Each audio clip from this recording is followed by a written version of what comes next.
Hello friends, welcome to crazy G K trick. दोस्तों, आज के वीडियो लेक्चर में हम इंडियन ज्योग्राफी का एक बहुत ही महत्वपूर्ण टॉपिक ब्रह्मपुत्र रिवर सिस्टम या फिर ब्रह्मपुत्र नदी तंत्र को बहुत ही डिटेल में डिस्कस करेंगे। दोस्तों, यदि हम बात करें जिस भी कॉम्पिटेटिव एग्जाम में आपको ज्योग्राफी पूछी जाती है तो उन सभी कॉम्पिटेटिव एग्जाम्स के लिए ये टॉपिक काफ़ी ज़्यादा इंपॉर्टेंट है।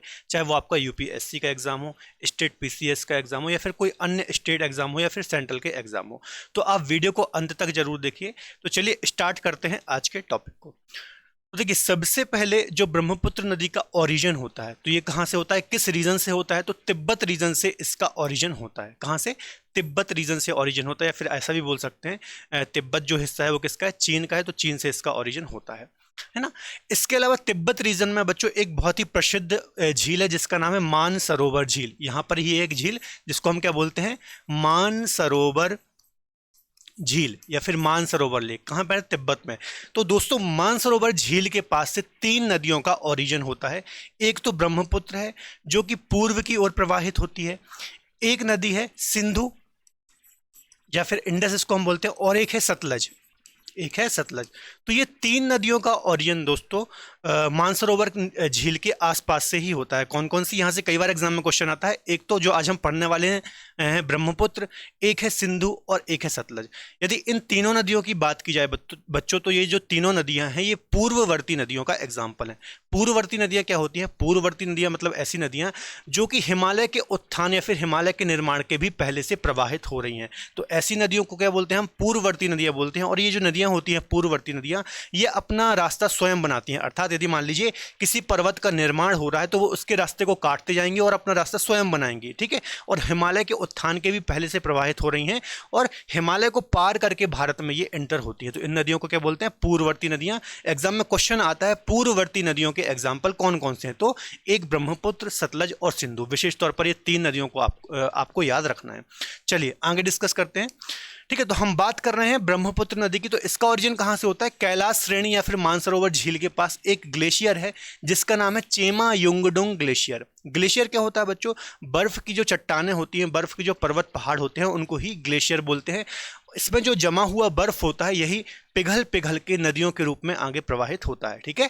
तो चेमा युंगडुंग ग्लेशियर से ब्रह्मपुत्र नदी का ओरिजिन होता है। तो सभी चीजें आपको याद रखना है। मानसरोवर झील भी पूछ लेता है, मानसरोवर झील के पास या फिर कैलाश पर्वत के पास। तो ये दोनों तीनों जगह आपको याद रखना है, ठीक है।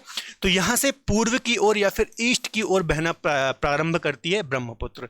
अब एक बात और याद रखना है कि जो तिब्बत रीजन में ये प्रवाहित हो रही है, पूरा तिब्बत रीजन है, तो यहां पर इसको सांगपो के नाम से जाना जाता है ना, ब्रह्मपुत्र के नाम से नहीं जाना जाता है। जब इसका ओरिजिन होता है, चूंकि ये तिब्बत से ओरिजिनेट हो रही है, तो इसका नाम वहां पर क्या है? सांगपो, या फिर एक और नाम बोलते हैं इसका यारलुंग सांगपो।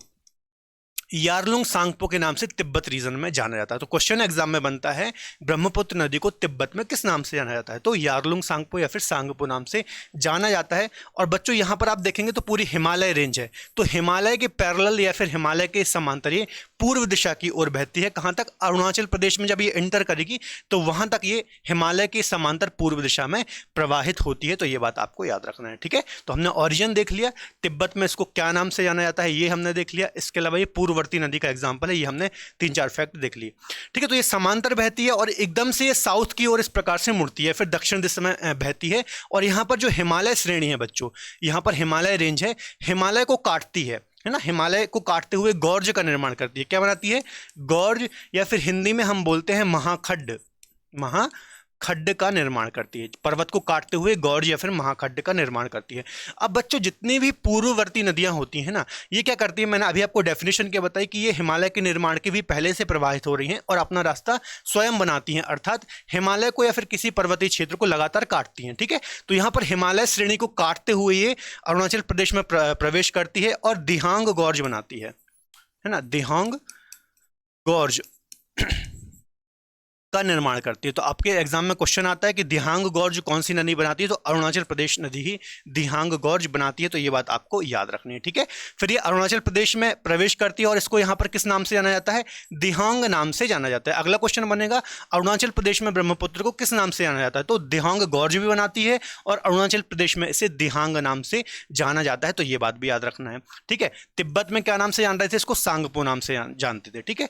फिर ये असम में प्रवेश करती है बच्चों। असम राज्य राज्य में प्रवेश करती है, ठीक है, और इसमें एक नदी आकर के मिलती है जिसका नाम है लोहित नदी। लोहित नदी का ओरिजिन कहाँ से होता है? तो जो लोहित नदी है बच्चों, इसका ओरिजिन भी अरुणाचल प्रदेश रीजन से होता है, और अरुणाचल प्रदेश और असम दो राज्यों में ये प्रवाहित होती है। और इसकी एक और प्रमुख सहायक नदी है जिसका नाम है दिवांग, ठीक है, दिवांग घाटी से इसका ओरिजिन होता है, अरुणाचल प्रदेश रीजन से। और ये भी किन किन राज्यों में प्रवाहित होती है? एक तो अरुणाचल प्रदेश और असम राज्य में प्रवाहित होती है, और लोहित में आकर के मिलती है, और लोहित आगे जाकर के किसमें मिल जाती है? ब्रह्मपुत्र नदी में जाकर के मिल जाती है। तो ये दो प्रमुख सहायक नदी भी आपको याद रखना है, दिवांग और लोहित। और जब ये दो नदियां इसमें आकर के मिलती हैं तो इसका नाम क्या हो जाता है? इसका नाम हो जाता है बच्चों ब्रह्मपुत्र नदी। बात समझ में आई? सबसे पहले तिब्बत में इसको सांगपो नाम से जान रहे थे हम। जब ये अरुणाचल प्रदेश में आई तो इसको क्या बोला? दिहांग बोला। फिर जब आगे ये असम राज्य में आई और इसमें दिवांग लोहित नदी आकर के मिली तो इसको ब्रह्मपुत्र नदी के नाम से जानते हैं, खासतौर पर असम राज्य में, या फिर पूरे भारत में भी हम इसको ब्रह्मपुत्र नदी के नाम से ही जानते हैं। इसके अलावा एक सबसे प्रमुख क्वेश्चन जो यहाँ से बनता है वो जो ये ब्रह्मपुत्र नदी है ना बच्चों, पूरी ब्रह्मपुत्र नदी, इसमें बहुत सारे छोटे बड़े द्वीप पाए जाते हैं, है ना। द्वीप क्या होता है?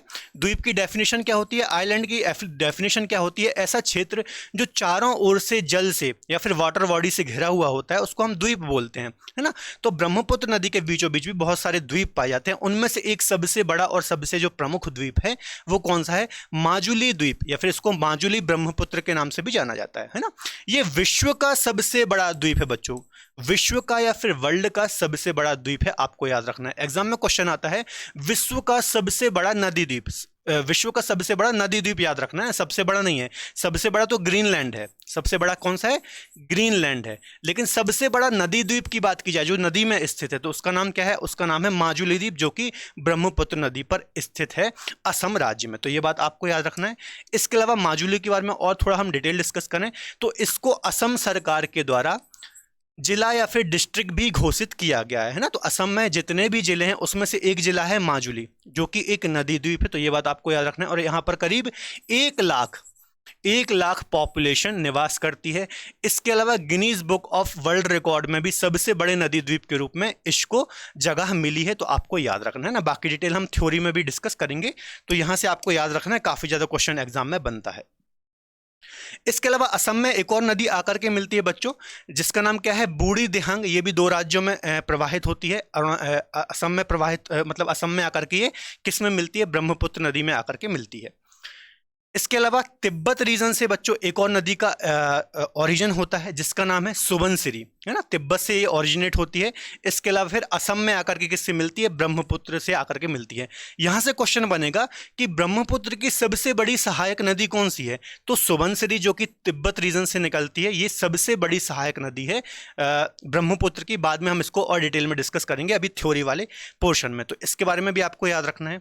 इसके अलावा एक और इसके बोला जाए तो दक्षिण से आकर के एक नदी मिलती है जिसका नाम है धनसरी। ये कहां से निकलती है बच्चों? ये निकलती है लेसांग पर्वत चोटी, नागालैंड। लेसांग पर्वत चोटी नागालैंड से या फिर नागालैंड रीजन से धनसरी नदी का ओरिजिन होता है और असम में जाकर के ये ब्रह्मपुत्र में विलीन हो जाती है। ठीक है। तो एग्जाम में कई बार ऐसा भी क्वेश्चन आ जाता है, सहायक नदियों से भी बहुत क्वेश्चन आते हैं कि धनसरी नदी किसकी सहायक नदी है, दिवांग किसकी सहायक नदी है, सुबनसिरी किसकी सहायक नदी है। तो सहायक नदियों से भी बहुत ज्यादा एग्जाम में क्वेश्चन आते हैं।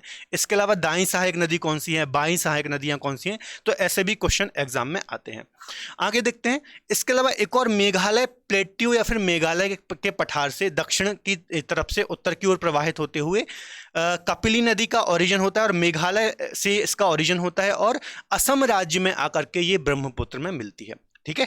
कहां पर आकर मिल रही है? असम में आकर के कपिली नदी ब्रह्मपुत्र में मिलती है। तो ये नदियों को बस आपको याद रखना है कि ब्रह्मपुत्र की सहायक नदी है और किन किन राज्यों में प्रवाहित हो रही हैं। इसके अलावा तिब्बत रीजन से एक और नदी का ओरिजिन होता है जिसको बोलते हैं मानस नदी। क्या बोलते हैं? मानस। एक और आपने सुना होगा मानस नेशनल पार्क या फिर मानस राष्ट्रीय उद्यान। कहां पर है? असम में स्थित है और इसी के किनारे स्थित है, इसी मानस नदी के किनारे मानस नेशनल पार्क स्थित है। इसके अलावा एक और सुना होगा काफी फेमस काजीरंगा नेशनल पार्क, वो भी असम में है, एक सींग वाले गैंडे के लिए काफी ज्यादा फेमस है। तो ये डिटेल भी आपको याद रखना है। ठीक है। तो मानस भी इसकी एक प्रमुख सहायक नदी है। इसके अलावा बच्चों उत्तरी भूटान रीजन से या फिर उत्तरी भूटान से एक और नदी का ओरिजिन होता है जिसको हम बोलते हैं संकोश नदी। संकोश नदी का ओरिजिन होता है और फिर ये आगे प्रवाहित होती है, होते हुए किसमें मिलती है, ब्रह्मपुत्र नदी में मिलती है। तो आपको याद रखना है संकोश नदी भी ब्रह्मपुत्र की ही सहायक नदी है। इसके अलावा जेमू ग्लेशियर सिक्किम रीजन से एक और नदी का ओरिजिन होता है जिसको हम बोलते हैं तीस्ता नदी, और ये सिक्किम राज्य में बहती है। इसके अलावा पश्चिम बंगाल राज्य में बहती है और आगे बांग्लादेश में आकर के ये किस में मिलती है, जमुना से मिलती है। अब जमुना किसका नाम है, तो जमुना ब्रह्मपुत्र का ही नाम है। कहां पर, बांग्लादेश में। जब ब्रह्मपुत्र नदी आगे बांग्लादेश में प्रवेश करती है तो इसको जमुना के नाम से जानते हैं, या फिर ऐसा भी बोलते हैं कि तिस्ता जब इसमें आकर के मिल जाती है तो इसको क्या बोलते हैं, जमुना बोलते हैं। ये जो तिस्ता नदी आकर के मिलती है बच्चों, ये रंगपुर बांग्लादेश में आकर के बांग्लादेश में आकर के किससे मिलती है, ब्रह्मपुत्र से मिलती है। तो ये कुछ नदियां हैं, इनके बारे में ऐसे क्वेश्चन आते हैं, सहायक नदियों से क्वेश्चन पूछे जाते हैं। इसके अलावा किस रीजन में, किस राज्य में ये नदियां बह रही हैं, तो यहां से क्वेश्चन यहां पर देखे जाते हैं। ठीक है, इसके अलावा और कुछ डिटेल देखते हैं।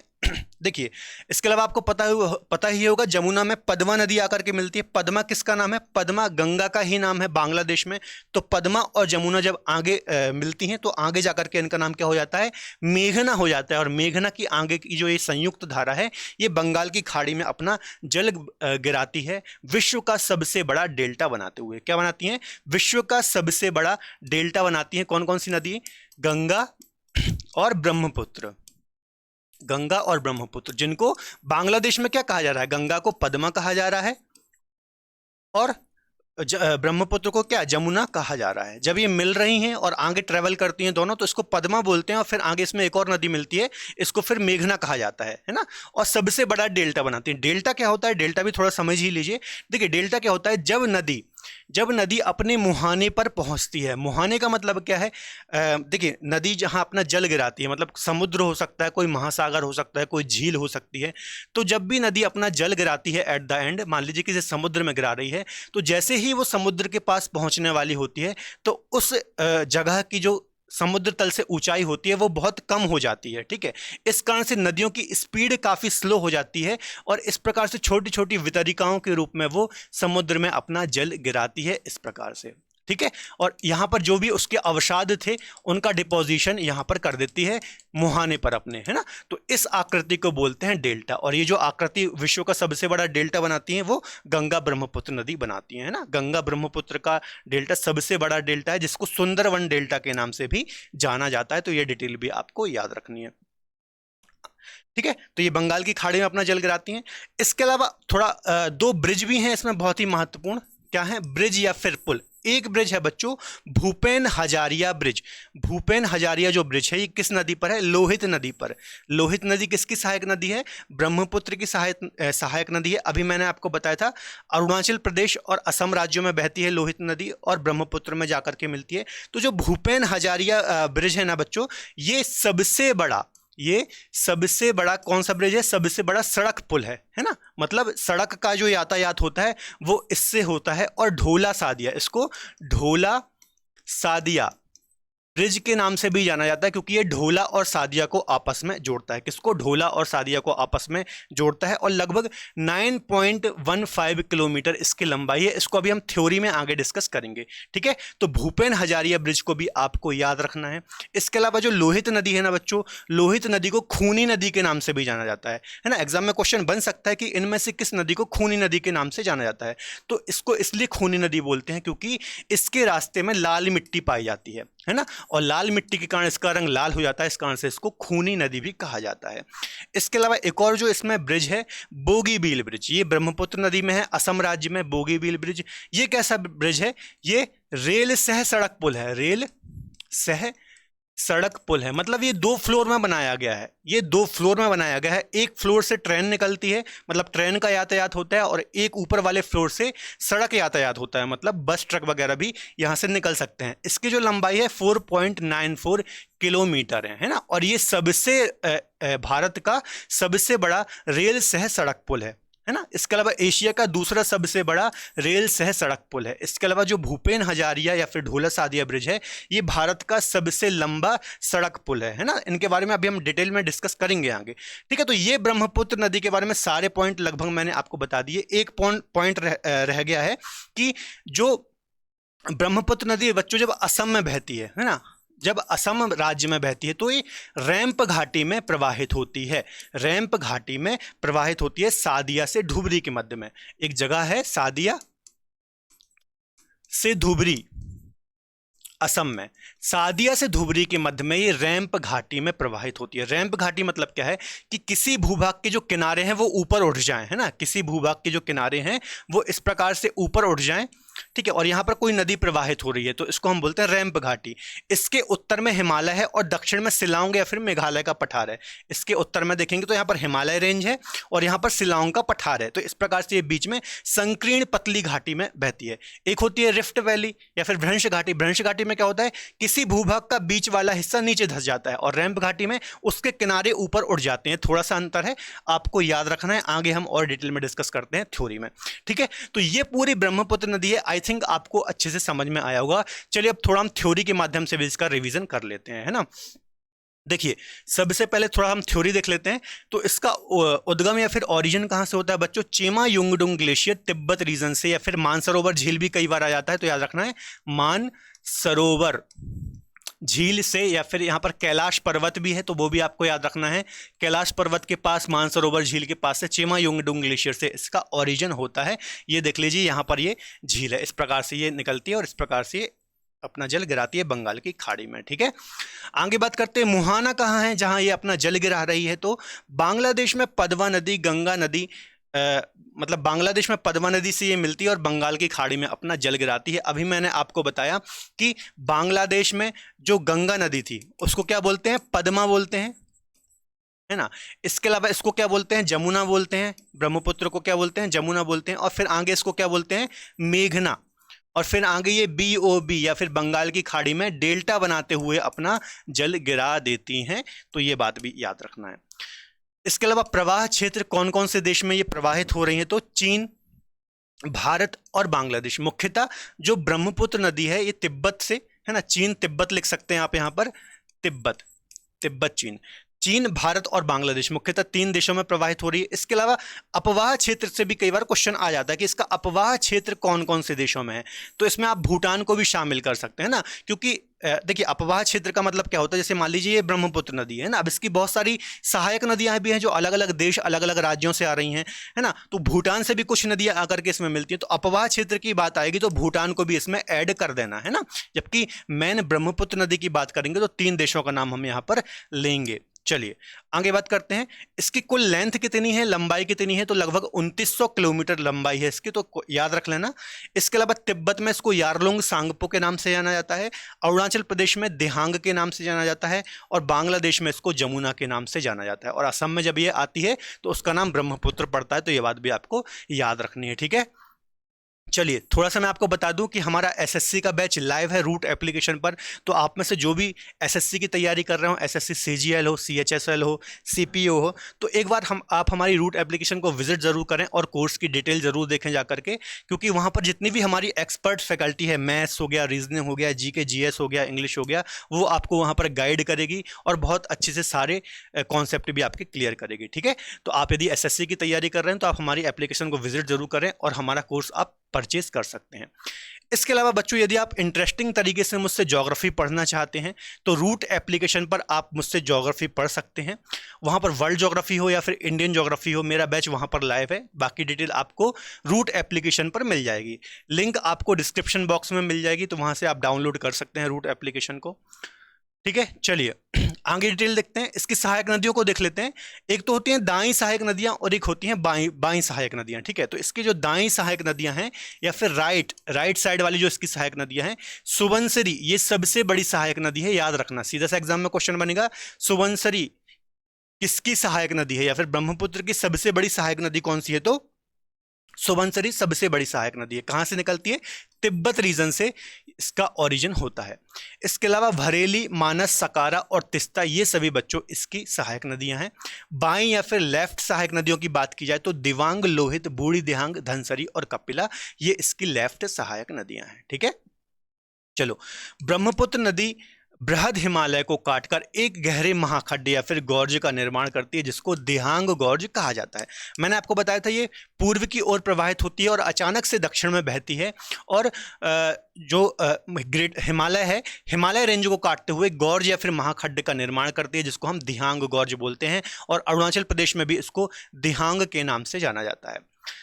ब्रह्मपुत्र नदी के बीच में कई नदी द्वीप पाए जाते हैं। अभी मैंने आपको बताया, सारा आपका रिवीजन हो रहा है बच्चों, है ना, रिवीजन हो रहा है। ये सारी चीजें मैं आपको बता चुका हूं नदी में, यदि आपने ध्यान से सुना है तो ये नदी द्वीप यहाँ पर बहुत सारे पाए जाते हैं। सबसे बड़ा नदी द्वीप माजुली या फिर माजुली ब्रह्मपुत्र के नाम से भी जाना जाता है। लगभग 1 लाख पॉपुलेशन यहाँ पर निवास करती है। इसके अलावा यहाँ पर जो मिट्टी पाई जाती है, चूंकि नदी के बीचों बीच स्थित है, तो काफी अच्छी मिट्टी पाई जाती है, उर्वर या फिर उपजाऊ मिट्टी पाई जाती है। तो यहाँ पर चावल की खेती भी बहुत ज्यादा की जाती है ना, चावल की खेती भी काफी ज्यादा की जाती है। इसके अलावा Guinness book of world record में माजुली द्वीप को विश्व का सबसे बड़ा द्वीप का दर्जा दिया गया है। तो Guinness book of world record में भी इसका नाम है, तो ये बात भी आपको याद रखना है, ठीक है। ये थोड़ा देख लीजिए इमेज में, ये माजुली ब्रह्मपुत्र पूरा द्वीप है, आइलैंड है, मैंने आपको यहाँ पर इमेज बताई है। चलिए आगे है, असम के सादिया से लेकर के धुबरी तक ब्रह्मपुत्र नदी रैंप घाटी, अभी मैंने आपको समझाया था, रैंप घाटी में प्रवाहित होती है। रैंप घाटी के उत्तर में हिमालय है और दक्षिण में शिलोंग का पठार है। जरा ये वाला मैप आप देखिए, रैंप घाटी क्या है, ये देखिए, ये पूरा हिस्सा है है ना। ये देखिए इसके किनारे ये ऊपर उठ गए हैं इस प्रकार से, है ना, ये ऊपर उठ गए हैं किनारे, और यहाँ पर एक सक्रिय घाटी में कोई नदी जब प्रवाहित होती है तो उसको हम बोलते हैं रैंप घाटी, है ना। इसके अलावा एक और होती है रिफ्ट घाटी। रिफ्ट घाटी में क्या होता है, बीच वाला हिस्सा नीचे धंस जाता है, जब ये नीचे धंस जाए तो उसको हम रिफ्ट बोलेंगे, और किनारे जब ऊपर उठ जाए तो उसको हम रैंप घाटी बोलते हैं। तो थोड़ा सा अंतर है, आपको याद रखना है। रिफ्ट वैली या फिर रिफ्ट घाटी में भारत की कौन कौन सी नदियां प्रवाहित होती हैं, तो ताप्ती, नर्मदा और दामोदर, ठीक है। एग्जाम में यदि क्वेश्चन आया है कि रिफ्ट वैली में कौन कौन सी नदियां बहती हैं या फिर भैंस घाटी में कौन कौन सी बहती हैं, तो ताप्ती, नर्मदा और दामोदर, और रैंप घाटी में कौन सी बहती है, तो ब्रह्मपुत्र। तो ये आपको याद रखना है, कहीं से भी एग्जाम में क्वेश्चन पूछ लेता है ना। चलिए, ब्रह्मपुत्र नदी पर कुछ शहर भी स्थित हैं, इनको भी जरा देख लेते हैं। तो देखिए, एक तो गुवाहाटी है असम का, तेजपुर है और डिब्रूगढ़ है। तो ये 3 शहर जो प्रमुख हैं ब्रह्मपुत्र नदी के किनारे स्थित हैं, असम के तीनों शहर हैं। तो ये बात भी आपको याद रखना है, यहां से भी कई बार एग्जाम में क्वेश्चन आ जाता है, ठीक है। बोगीबील ब्रिज को थोड़ा हम देख लेते हैं। देखिए, ये बोगीबील ब्रिज है, अभी मैंने आपको डिटेल बताई थी, ब्रह्मपुत्र नदी पर है, असम राज्य में। कुल लंबाई कितनी है, 4.94 किलोमीटर इसकी लंबाई है। असम के धेमाजी से डिब्रूगढ़ को ये जोड़ता है ना, असम में है ये, धेमाजी और डिब्रूगढ़ के मध्य में है ये ब्रिज। आप देख सकते हैं 2 फ्लोर में, यहां से ट्रेन पास होती है ना, यहां से, और ऊपर से सड़क यातायात होता है, ठीक है। तो ये बात आपको याद रखना है। इसको क्या बोलते हैं, रेल सह सड़क पुल, रेल सह सड़क पुल, है ना, रेल सह सड़क पुल, अर्थात इससे रेल भी होकर के गुजर सकती है और सड़क यातायात भी इससे होता है। निर्माण 2002 में इसका कार्य प्रारंभ हुआ था और 2018 में पूरा हुआ। 2018 में प्रधानमंत्री नरेंद्र मोदी के द्वारा इसका उद्घाटन किया गया था। इसके अलावा इस ब्रिज पर रेल मार्ग एवं सड़क मार्ग दोनों है। तो ये सारी डिटेल मैंने आपको बता दी। यह भारत का सबसे लंबा रेल सह सड़क पुल है, आपको याद रखना है, भारत का सबसे लंबा रेल सह सड़क पुल है। 4.94 किलोमीटर इसकी लंबाई है, ठीक है। चलो आगे देखते हैं। यह पुल असम राज्य में धेमाजी और डिब्रूगढ़ को जोड़ता है, तो अभी हमने डिस्कस कर लिया। भूपेन हजारिया ब्रिज भी देख लेते हैं जरा। भूपेन हजारिया ब्रिज, इसको ढोला सादिया ब्रिज को ब्रिज के नाम से भी जाना जाता है, क्योंकि ये ढोला से सादिया को जोड़ता है। एक असम में है और एक अरुणाचल प्रदेश में है। लंबाई 9.15 किलोमीटर, भारत का सबसे लंबा सड़क पुल है ये, आपको याद रखना है। इसका एक छोर अरुणाचल प्रदेश के ढोला, मतलब अरुणाचल प्रदेश में ढोला है और असम में क्या है, सादिया है। तो ये ढोला और सादिया को कनेक्ट करता है। लगभग 9.15 किलोमीटर इसकी लंबाई है। 26 मई 2017 को नरेंद्र मोदी के द्वारा इसका उद्घाटन किया गया था। तो काफी महत्वपूर्ण ब्रिज हैं बच्चों दोनों, क्योंकि सबसे बड़े ब्रिज हैं भारत के, है ना। एक रेल सह सड़क पुल है और एक सड़क पुल है, तो याद रखना है। चलो, ये ब्रिज है, आप थोड़ा देख लीजिए, देखिए कितना लंबा है। अब इसमें तो पूरा दिख भी नहीं पा रहा होगा, बहुत ज्यादा लंबा ब्रिज है ये। अब इसकी कुछ सहायक नदियां भी हम देख लेते हैं। एक है सुबनसिरी बच्चों, ठीक है। देखिए, ब्रह्मपुत्र नदी की सबसे बड़ी सहायक नदी है, मोस्ट इंपॉर्टेंट पॉइंट है, आपको याद रखना है। पूर्ववर्ती नदी है, जैसे हमने ब्रह्मपुत्र के बारे में देखा पूर्ववर्ती नदियां है, उसी प्रकार से सुबनसिरी भी पूर्ववर्ती नदी है, तिब्बत रीजन से निकलती है, क्रॉस करती है हिमालय को, फिर भारत में एंटर करती है, तिब्बत के पठार से ओरिजिनेट होती है। मोहाना असम में ब्रह्मपुत्र नदी में आकर के मिलती है, लखीमपुर के पास में। इसके अलावा प्रवाह क्षेत्र कहाँ कहाँ पर है, तो इसका प्रवाह क्षेत्र असम अरुणाचल प्रदेश राज्य में है, तो ये बात भी आपको याद रखना है, ठीक है। तिस्ता नदी देख लेते हैं, सिक्किम के जेमू ग्लेशियर के पास से इसका ओरिजिन होता है, बांग्लादेश के रंगपुर में ब्रह्मपुत्र या फिर में मिलती है, फिर इसको जमुना बोलते हैं, है ना, इसको संयुक्त को। फिर प्रवाह क्षेत्र कहाँ कहाँ है, तो भारत, सिक्किम और पश्चिम बंगाल, भारत के दो राज्य सिक्किम और पश्चिम बंगाल में प्रवाहित होती है, और फिर बांग्लादेश में ये जाती है और जमुना से मिलती है। ये सारी डिटेल मैं आपको वहां पर बता चुका हूं, बस आपका अच्छा एक रिवीजन हो रहा है। सहायक नदियां बच्चों रंगित, रांगपो, रोंगजो, लिश और सालदंगा इसकी प्रमुख सहायक नदियां हैं। इसके अलावा तिस्ता नदी की एक और विशेषता है बच्चों, मैं बताऊंगा, ये रिवर राफ्टिंग के लिए जानी जाती है। रिवर राफ्टिंग मतलब आपने देखा होगा कि नदी जब तीव्र गति से इस प्रकार से प्रवाहित होती है उछलते हुए, और उसमें बोट के सहारे आप राफ्टिंग करते हैं ना, तो रिवर राफ्टिंग के लिए जानी जाती है। आप इमेज में या फिर यूट्यूब में इसके और वीडियो देख सकते हैं।